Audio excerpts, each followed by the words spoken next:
ઉર્દુ રચના છે ઝેરા નિગાહની અને ઉર્દુ પરથી અનુવાદ કરેલો છે શ્રી ભગવાનભાઈ થાવરાણીએ.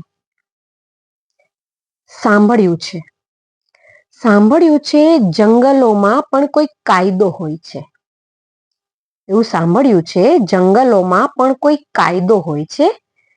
સાંભળ્યું છે સિંહનું પેટ ભરાઈ જાય તો એ પછી હુમલો નથી કરતો.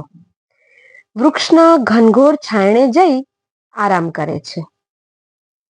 વેગીલા વાયરા જ્યારે ઝાડ હલબલાવે ત્યારે કોયલ પોતાના બચ્ચાને છોડી કાગડાના ઈંડા પાંખમાં ઉચકી લે છે.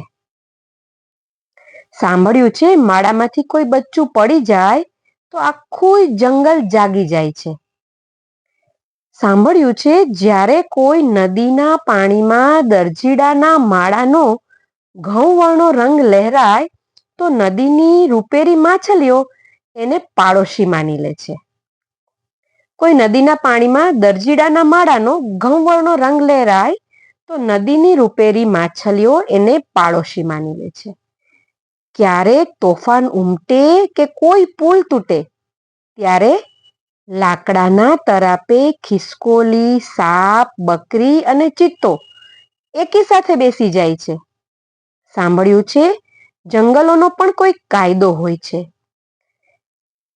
એવું સાંભળ્યું છે જંગલોનો પણ કોઈ કાયદો હોય છે.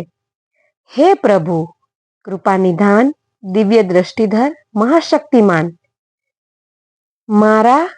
મારા આ શહેરમાં પણ તું જંગલોનું રાજ સ્થાપિત કર.